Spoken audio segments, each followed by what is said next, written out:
มื้อนี้ฉันคิดว่าจะบ่ได้กินนึ่งข้าวเหนียวละดีแต่แม่ย่ามาให้ถ้วยนึงเพราะว่าเมื่อวานตอนแรกฉันว่ากับหลาว่าอยากกินนึ่งข้าวเหนียวแล้วก็ปิ้งปลากินกับผักส้มหั่นแล้วลืมมาข้าวดีแต่ว่าตื่นมาแล้วเห็นละมาอยู่3ไว้ให้ตื่นเช้ามาสัวกินข้าวเช้าอันใดแล้วเบิดก็จนว่าฮอด10 โมงใกล้จะฮอดยามกินข้าวสวยละไวๆเดี๋ยวนี้หั่นน่ะนึ่งข้าวเหนียวปะเมียแล้วก็มาไข่ตู้เย็นมาซอกเบิ่งปลานิลตัวที่สั่งมื้อนั้นหั่นล่ะทั้งหมดหันเหลือแต่3ตัวเพราะว่าสั่งมา4ตัวแล้วปิ้งกินมื้อพันปลามื้อนั้นมื้อนึงเหลือ3ตัวก็บ่ใหญ่บ่น้อยปิ้งกินคนเดียวนี่ซอกผู้ดีกินปลานี่ก็อยากแข็งๆหน่อยนึงเพราะว่าหาเขาออกมาจากทรงฟิตใหม่ๆแล้วก็มาแซ่น้ำร้อนปะเมียนมาเบิ่งเฟือกกัดเบิ่งคนขี้ดื้อนี่บัดนี้แม่ย่าก็บ่อยู่บ่เห็นหน้าแต่เช้าตื่นมาแล้วจักไปสิได้บ่ฮู้เลยทั้งแต่งกินทั้งเอาลูกประสาทแดกโยนมักสุดใจแล้วล่ะคันได้มาซอยแม่แต่งกินอยู่เฮือนครัวแบบนี้เดี๋ยวนี้แฮงฮู้ย่างเห็นเฮามาเฮือนครัวแล้วเล่นนำก้นมาตะยอยค่ะหลังจากนั้นก็มาเกี่ยมปิ้งปลาก่อนจะเอาไปปิ้งก็เอามีดปาดแล้วก็เอาเกลือไปนัวโหยๆหน่อยนึงปลานิลนี่ต้นสั่งหั่นน่ะเข้าครัวแล้วก็เข้าซอกเก็ตให้พร้อมเลยมาฮอดแล้วมีแต่ล้างแล้วก็แล้วเทื่อนี้หันบ่มีเครื่องสมุนไพรยัดท้องปลาเพราะว่าซอกบ่เห็นมันน่าจะหมดเลยติบ่ซอกได้ก็ซอกบ่เห็นเฮวันขวานปลานี่ก็จะปิ้งใส่เตาอบตามเคยปิ้งปลาปะเมียแล้วก็กลับมาลีน้ำพ่นขี้ดื้อคือเก่าเดี๋ยวนี้หันเพิ่นฮู้ย่างแล้วเพิ่นบ่ขี้โลแล้วได้เดี๋ยวนี้หั่นน่ะเห็นย่างมาหันขวแล้วก็ย่างนำเอาขาตั้งกองมาตั้งเมียแล้วก็ดึง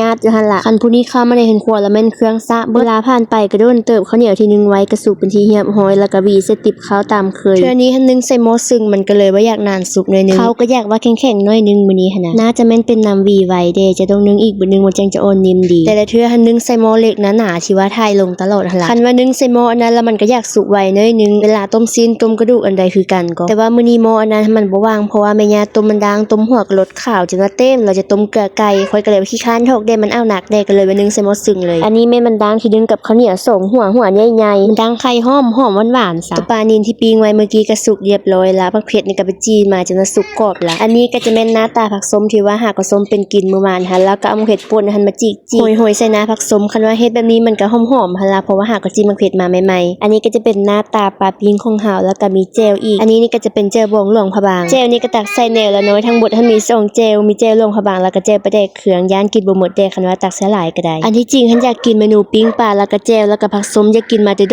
ดนละคือว่าหั่นล่ะผักส้มมันหาก็จะมาส้มนี่จนว่า9มื้อเต็มๆจังว่าส้มแล้วค่อยก็ได้ปั้นๆแล้วๆข้าวเหนียวเฮ็ดเป็นก้อนยาวๆน้อยๆแบบนี้ให้เฟอร์กัดกินเบิ่งว่าจะกินบ่ในที่สุดก็กินมีน้ำตาค้างอยู่ใต้ตาหน่อยนึงอีกเพราะว่าหาก็ให้แล้วหลังจากนั้นค่อยก็มานั่งกินข้าวกัดมะเผ็ดเข้าไปคำเดียวกินมะเผ็ดขนาดมันซอดเข้าไปหัวคอแบบว่ากินมะเผ็ดแห้งหาก็จีมาใหม่ๆคนที่เคยกินฮักจะฮู้ดีดอกว่ามะเผ็ดขนาดดีแต่ว่าบ่จีหลาย